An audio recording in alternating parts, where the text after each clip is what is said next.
Una de mis prioridades en el tiempo de descanso vacacional del verano, además de descansar y de renovar mi ser interior, es encontrar la dirección de Dios para el nuevo curso escolar, o lo que yo le llamo el nuevo curso espiritual. Y en esa búsqueda, una de las cuestiones que el Señor me ha hecho entender en este tiempo es que a lo largo de este curso escolar deberíamos tener muy presente el tema de la inminencia de la segunda venida del Señor. Todo lo que está ocurriendo a nuestro alrededor en estos últimos tiempos, todo lo que está ocurriendo en nuestro mundo, con toda una serie de desgracias, catástrofes, atentados, guerras, crisis económica, lo que generan en cada uno de nosotros es una fuerte sensación interior de que los tiempos se acercan. El tema de la globalización hace que estemos no informados, sino, diría, excesivamente informados. Estamos puntualmente informados de todas las desgracias que ocurren en el mundo, del crecimiento del fundamentalismo islámico y de otros fundamentalismos que perturban la paz social. Cada vez son más preocupantes el choque de culturas y todo lo que ello puede generar. La pérdida total de valores morales de nuestra sociedad es alarmante. El decaimiento y la degeneración de la sociedad occidental es muy, muy preocupante. Y si a todo esto le sumamos la serie de catástrofes naturales que están ocurriendo cada vez con más frecuencia y con mayor intensidad, causando mayores y graves consecuencias, tanto en pérdida de bienes materiales como de vidas humanas, hace que uno se plantee la inminencia de los últimos tiempos. Es evidente, pues, que el tiempo se acerca. Aunque nadie, solo Dios Padre, sabe cuándo va a ser ese momento. Pero lo cierto es que con esto del fin de los tiempos ocurre un poco como con esa famosa medalla o pulsera de los enamorados. Hoy más que ayer y menos que mañana. Es cierto que hoy estamos más cerca del fin que ayer y menos cerca que mañana. Eso es totalmente incuestionable. Los creyentes sabemos que de la misma manera que Dios ha cumplido todas y cada una de las promesas en la palabra en el pasado, cumplirá aquellas que están por acontecer y que hacen sobre todo referencia a esa su segunda venida de Cristo, a ese juicio final sobre la humanidad. Venir, vendrá. No sabemos cuándo, pero vendrá. Es evidente que a nuestro alrededor hay innumerables señales que apuntan a que el fin de los tiempos se acerca. La pregunta es, ¿cómo vive la Iglesia esos momentos? ¿Cómo vivimos los creyentes esta realidad? ¿Con indiferencia o con anhelo y esperanza? El hecho de pensar que el fin de los tiempos podría estar cerca, esto es ser inminente, nos genera tensión, miedo y preocupación, o por el contrario nos genera un deseo de servir, de testificar y de vivir una vida santa, manteniéndonos fieles hasta el final. ¿Está preparada la Iglesia para la segunda venida de Cristo? ¿Estamos preparados cada uno de nosotros para ese evento final? Con la ayuda de Dios, este domingo y el próximo, quisiera que reflexionáramos juntos sobre la realidad de que Cristo vuelve, de que vuelve a por su Iglesia, de que vuelve a reinar y de que vuelve a juzgar. Mi oración es que toda esta reflexión genere en nosotros anhelo, esperanza, santidad y servicio. Este bien podría ser el subtítulo del mensaje de hoy como el de la semana que viene. Anhelo, esperanza, santidad y servicio. La doctrina de la salvación, como no podría ser de otra manera, es la que en el Nuevo Testamento con más diferencia dedica más versículos para desarrollarla, doctrina de la salvación. Pero después de la doctrina de la salvación, la doctrina de la segunda venida de Cristo es con diferencia la que más trata el Nuevo Testamento. Y esto nos tiene que hacer pensar sobre su importancia, sobre su relevancia, y no tanto para nuestra vida futura, sino sobre todo para nuestra vida presente. Estoy convencido de que la palabra de Dios trata con tanta amplitud el tema de la segunda venida, no para saciar nuestra curiosidad sobre lo que pasará, lo que tiene que acontecer, o para darnos un buen tema sobre el cual polemizar y discutir, sino que esta verdad fue dada para generar esperanza, para generar seguridad, para generar santidad y servicio. Si echamos un vistazo a la historia de la Iglesia, nos daremos cuenta de un dato un tanto triste, y es que, por regla general, la doctrina de los últimos tiempos ha servido para generar dentro del seno de la Iglesia división, discusión y confusión. Pero este no era el propósito de Dios a la hora de revelarnos algunas verdades, no todas, pero algunas verdades de las que ocurrirán, de las cosas que tienen que ocurrir al final de los tiempos. A la luz de la enseñanza de la palabra de Dios, creo que por lo menos en la mente y en el corazón de Dios existían 4 grandes propósitos cuando Él reveló estas verdades sobre las cosas que están por venir. Estos propósitos son producir en nosotros un anhelo intenso por su venida, generar una fuerte y viva esperanza y estimularnos a la santidad y al servicio. En primer lugar, anhelo. Fijaros que dice Apocalipsis 22, 20.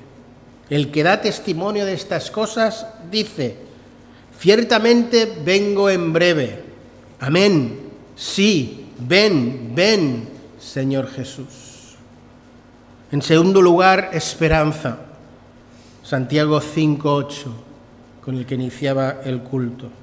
Tened también paciencia y afirmad vuestros corazones, porque la venida del Señor se acerca. En tercer lugar, santidad. Así dice 1 Tesalonicenses 5, 23. Y el mismo Dios de paz os santifique por completo, todo vuestro ser, espíritu, alma y cuerpo, para que sean guardados irreprensibles para la segunda venida de nuestro Señor Jesucristo. Y finalmente, servicio. Mateo 24, 21. Bien, buen siervo, bueno y fiel. En lo poco fuiste fiel, sobre mucho te pondré. Entra en el gozo de tu Señor.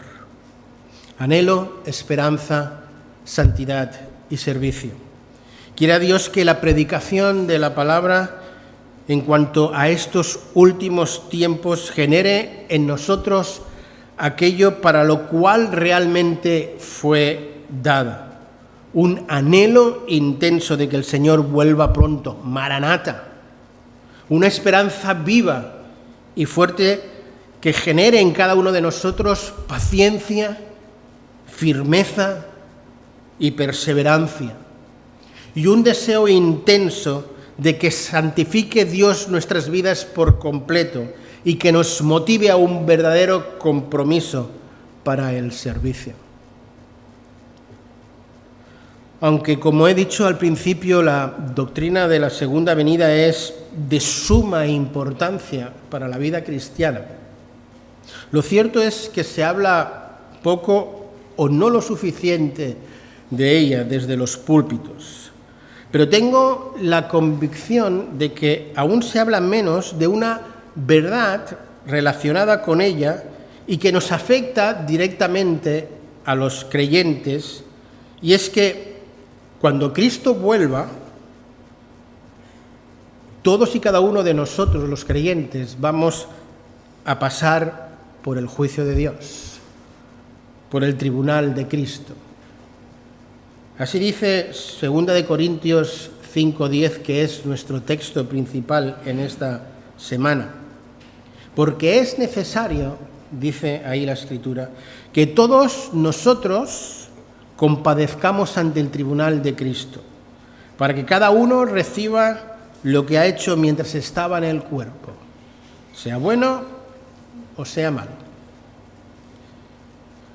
Por regla general, algo extraño ocurre dentro de nosotros cuando escuchamos la palabra juicio, cuando se nos habla del tribunal de Cristo. Solemos ponernos tensos, nerviosos. Inmediatamente puede venir a alguno de nosotros imágenes de castigo o de represión. Dios ha puesto en mi corazón hablaros durante estos 2 próximos domingos, no del castigo, sino de las recompensas que Dios nos tiene preparadas en el final de los tiempos, para que esta verdad genere en nosotros anhelo, esperanza, santidad, y nos haga muy conscientes de lo que aún podemos ser, que solo tenemos una vida para ser vivida para su servicio y que se la debemos de entregar ahora mismo. En torno a la verdad inaludible de que hemos de comparecer ante el tribunal de Cristo, he comprobado que existe bastante confusión en muchos creyentes. Hay creyentes que piensan que solo los no creyentes van a ser juzgados, van a comparecer ante Dios en el tribunal, cuando no es cierto. Los creyentes también vamos a ser juzgados. Por otro lado, hay creyentes que tienen miedo de que en ese juicio exista la posibilidad de que se pueda perder la salvación. Y también hay creyentes que en vez de tener anhelo y esperanza de que llegue ese día de juicio, lo que tienen es miedo, temor, ansiedad por la gran vergüenza que van a pasar cuando todas sus obras sean expuestas y cuando todos sus pecados sean señalados como trapitos al sol. Pero lo cierto es que a la luz de la enseñanza de la palabra de Dios no hay motivos para tener ninguna de estas preocupaciones que acabo de mencionar. ¿Qué es lo que la palabra de Dios dice en cuanto a ese juicio que los creyentes hemos de pasar?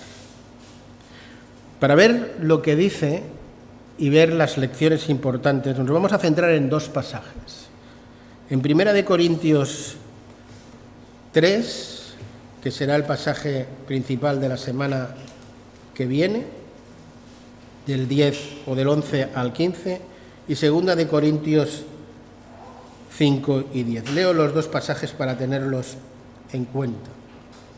1 Corintios 3, del 11 al 15, dice: porque nadie puede poner otro fundamento que el que ya está puesto, el cual es Jesucristo. Y si sobre este fundamento alguno edificare oro, plata, piedras preciosas, madera, heno o hojarasca, la obra de cada uno se hará manifiesta, pero el día la declarará, pues por el fuego será revelada y la obra de cada uno será expuesta y probada al fuego. Si permaneciere, la obra de alguno que se edificó recibirá recompensa. Si la obra de alguno se quemare, él sufrirá pérdida, si bien él mismo será salvo, aunque así como por fuego. Y 2 de Corintios 5:10, como ya he leído anteriormente, porque es necesario que todos nosotros compadezcamos ante el tribunal de Cristo, para que cada uno reciba según lo que haya hecho mientras estaba en el cuerpo, sea bueno o sea malo. Estos pasajes nos presentan varias verdades importantes que hemos de tener en cuenta. La primera es que solo los creyentes vamos a comparecer ante el tribunal de Cristo. Es evidente que todos nosotros compadeceremos, de 2 de Corintios 5:10, todos nosotros se refiere única y exclusivamente a los creyentes. También es evidente que en el pasaje de 1 de Corintios 3 que leí antes, aquellos que hemos recibido la gracia y que hemos crecido en el fundamento del Señor Jesucristo son necesariamente creyentes. Por tanto, en este juicio, que la palabra le llama tribunal de Cristo, no va a haber no creyentes. Solo van a haber creyentes. Habrá otro juicio, que la palabra le llama el gran trono blanco, en el cual no va a haber creyentes, solo van a haber no creyentes. De este juicio, que va a ser para condenación, hoy no vamos a hablar, aunque sí decir que sin lugar a dudas va a tener lugar.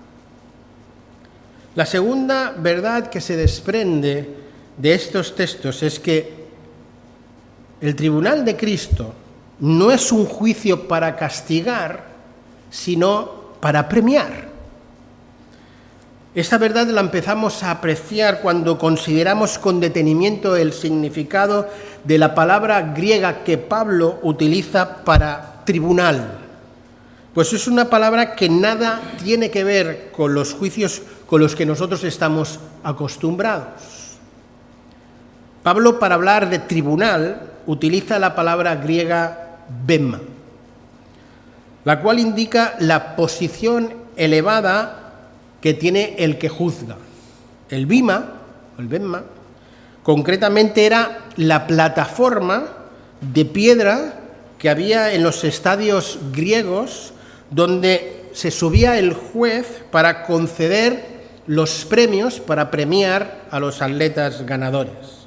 Por tanto, el bima no era para castigar, sino para premiar. Pablo utiliza, como suelo decir, con intencionalidad teológica, esta palabra para hacernos ver que este tribunal por el cual van a pasar todos los creyentes no es para condenarnos ni para reprendernos por lo que hayamos hecho, sino todo lo contrario, es para premiarnos por lo que hemos hecho. Cuando Pablo dice en 2 Corintios 5:10 que los creyentes vamos a comparecer, literalmente el original dice es que nuestras obras van a ser puestas de manifiesto ante ese bima, ante ese tribunal de Cristo. Esto es que Jesús se va a poner en una posición alta y nosotros vamos a pasar delante de Él y en ese momento se nos premiará conforme a nuestras obras. Y por eso la Escritura habla de las coronas, de lo cual ya hablaremos la semana que viene. Espero que te hayas hecho una imagen mental de todo lo que te estoy diciendo. Y yo no sé a ti, pero a mí esa imagen mental de Cristo no juzgando, no castigando, sino todo lo contrario, premiando a aquellos que hemos creído en Él, a mí me llena de gozo, me llena de esperanza y de una inmensa gratitud por una vez más recibir un don, un regalo inmerecido. Primero fue el don de la salvación, un don que no nos ganamos, un don que no merecemos. Y ahora son esas coronas que nos serán entregados, esos premios en el tribunal de Cristo. Otro don igualmente inmerecido. La gracia de Dios no es solo sorprendente, sino que además es inagotable. La tercera verdad que se desprende de este texto es que nuestra salvación no está en juego. Y esta es una verdad relevante e importante tener en cuenta. Esta verdad queda clara y evidentemente expuesta por dos razones. Porque, como ya hemos visto, los que compadecen ante ese tribunal son precisamente creyentes. El requisito básico para estar en ese tribunal, en ese juicio, es ser salvo. Solo los salvos están en ese juicio. En segundo lugar, es que ese tribunal no se juzga nuestra fe, sino que se juzgan las obras del creyente. Cuando Pablo, allí en 1 Corintios 3:11, dice que nadie puede poner otro fundamento que el que ya está puesto, el cual es el Señor Jesucristo, nos está diciendo que en ese tribunal no se va a juzgar nuestra salvación, porque ese es un fundamento ya puesto, sino que se nos enseña en ese pasaje que lo que se va a juzgar es lo que nosotros hemos sobreedificado, lo que hemos puesto sobre ese fundamento, lo que cada uno de nosotros ha levantado. Eso es lo que va a ser juzgado en ese tribunal. Por tanto, lo que se juzga son las obras de los creyentes, no la fe de los creyentes. Dado que, como hemos visto, este tribunal no es para castigar, sino para premiar, podemos afirmar con toda contundencia y con toda seguridad que la salvación depende única y exclusivamente de la fe y las recompensas de la fidelidad. Eso sí que lo podemos afirmar. La salvación depende de la fe, las recompensas de la fidelidad. Bien, ya hemos establecido que lo que se juzga en ese tribunal no será mi fe, sino mis obras, que no será un tribunal para castigar, sino para premiar. Y esta verdad debería llenar nuestros corazones de anhelo y de esperanza.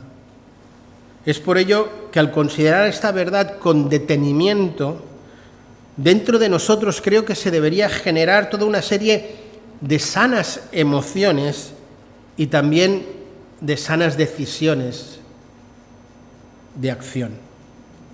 De entrada, debería eliminar todo miedo o ansiedad que pudiera haber en nuestras mentes por un día tener que comparecer ante el tribunal de Dios.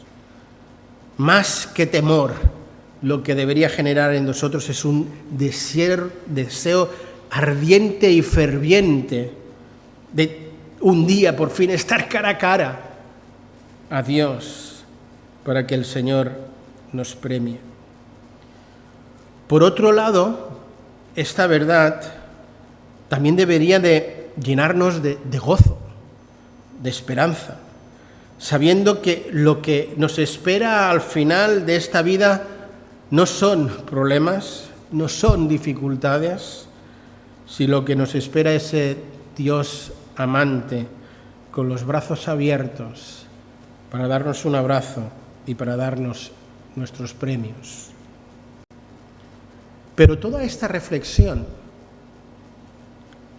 también debería llevarnos a preguntarnos, bien, si en ese tribunal yo voy a ser premiado y no voy a ser castigado, pero voy a ser premiado de acuerdo a lo que hice de bien o de mal, ¿qué son, pues, esas buenas y esas malas obras?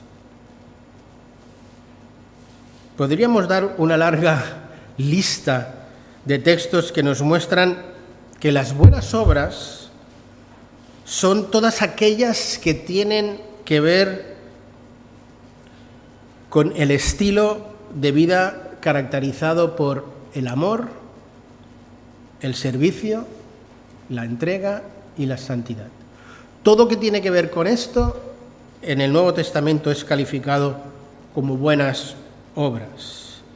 Las buenas obras son todo aquello que hacemos tanto en casa como en el trabajo, como en la iglesia. Las buenas obras no solo son las que se hacen en la iglesia, sino donde más tiempo pasamos, que es fuera de la iglesia.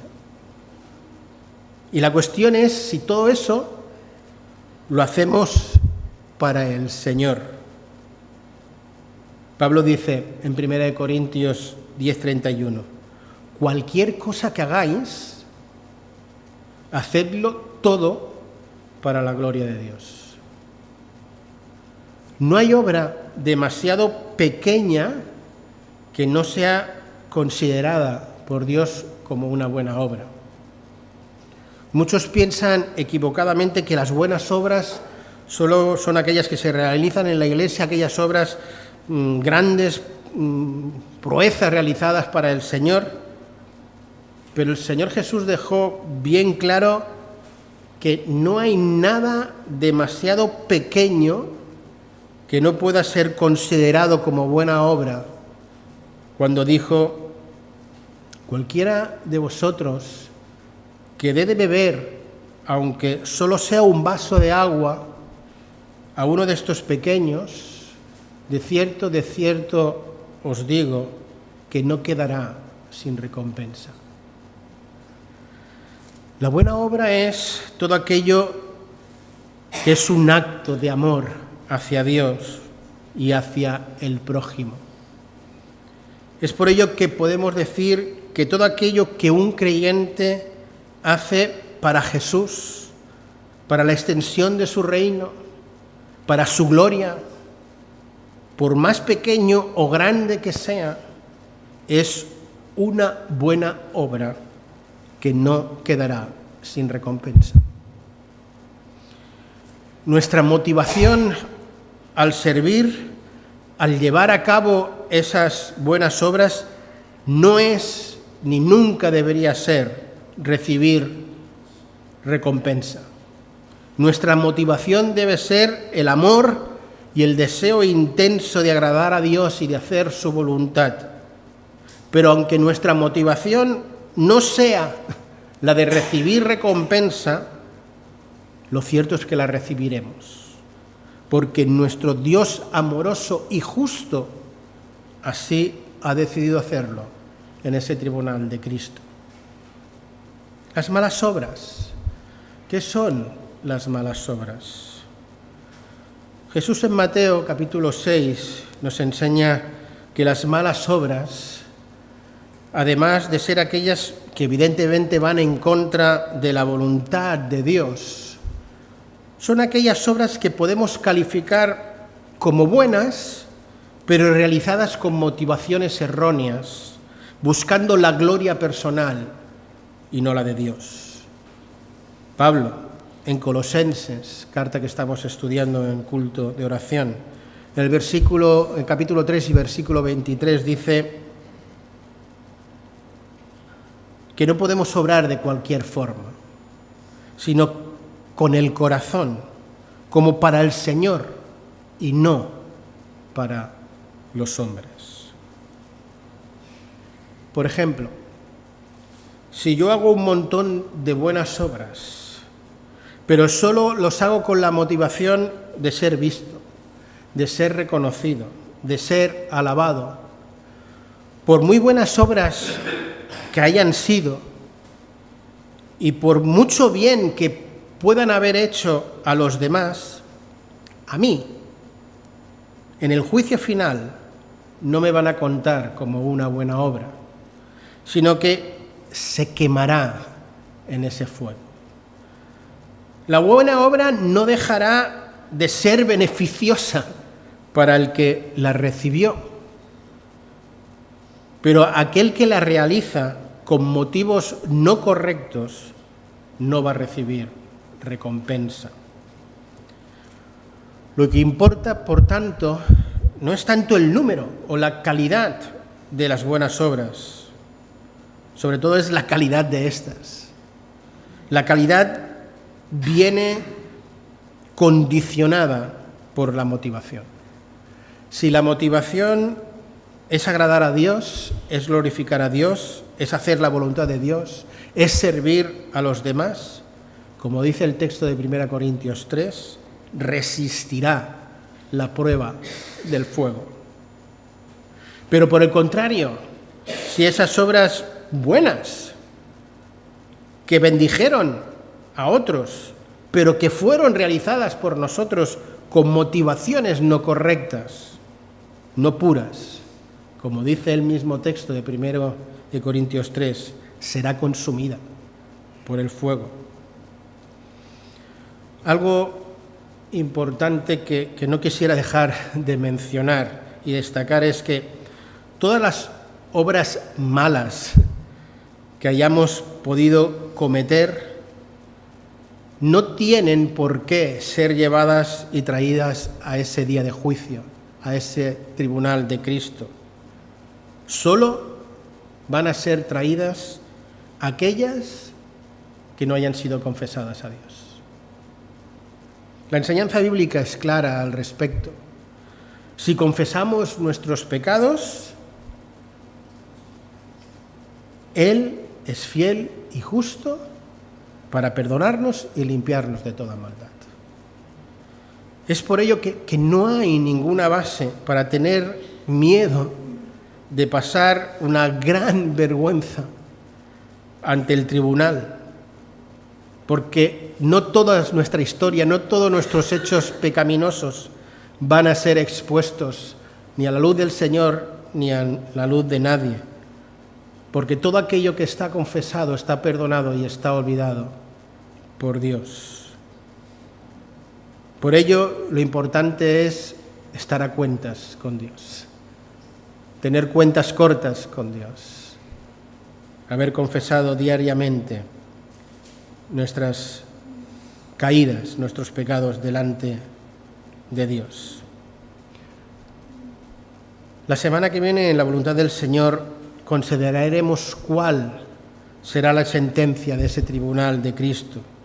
Esto es, ¿qué quiere decir recompensa recibida y recompensa perdida? Y sobre todo, ¿qué quiere decir eso de que algunos se salvarán como por fuego? Además, consideraremos más de cerca pues esas recompensas. Hablaremos de esas coronas que Dios nos tiene preparadas. Pero para concluir este sermón, dejadme volver a mencionar esos 4 efectos que creo que deberían generar en nosotros esta realidad de que los últimos tiempos se acercan, que la venida del Señor es inminente. Esos efectos, como os he dicho, son anhelo, esperanza, santidad y servicio. Como creyentes deberíamos poder decir, como el apóstol Juan, sí, Señor, ven pronto. Deberíamos anhelar que llegue ese día de juicio, ese tribunal de Cristo, donde finalmente veremos cara a Dios, donde estaremos con nuestro amado, con nuestro deseado, donde estaremos en un ambiente no de castigo, en un ambiente de recompensa, de fiesta, en una boda. Cada uno de nosotros debería anhelar que bien pronto llegara ese momento en el que oigamos de los labios de nuestro Señor: bien, buen siervo el fiel, en lo poco has sido fiel, sobre mucho te pondré. Qué gozada debe ser ese momento. Por ello todos deberíamos decir: Maranata, ven, ven Señor Jesús. Pero la inminencia de la segunda venida no solo debe generar en nosotros anhelos, sino también esperanza, una esperanza viva, como dice el texto. Debe provocar en nosotros firmeza, esperanza, perseverancia. La vida cristiana es, queridos, con diferencia, la mejor vida que puede ser vivida.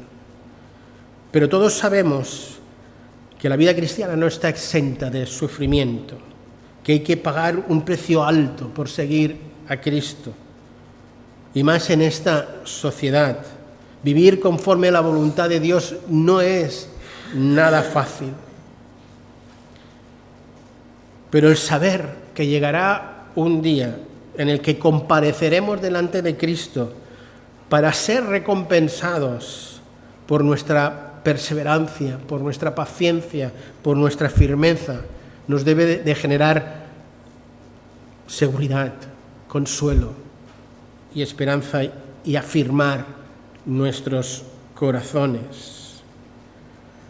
Y por último, la certeza de que Cristo vuelve, además de anhelo y de esperanza, tiene que motivarnos a la santidad y al servicio, a un servicio santo, a un estilo de vida santo. Sed santos como yo soy santo. Sed santos en toda vuestra manera de vivir. El saber que voy a ser juzgado por Dios no me tiene que llevar al temor, sino al amor. El amor a Dios y el amor al prójimo. El amor a Dios me va a llevar a la santidad. El amor al prójimo me va a llevar al servicio, a darme y a entregarme por los demás. El saber que ese juicio va a ser en base a esas buenas obras no debería motivarnos solo y exclusivamente a una cosa: a pensar que solo tenemos una vida y que esa vida tiene que ser invertida para el Señor.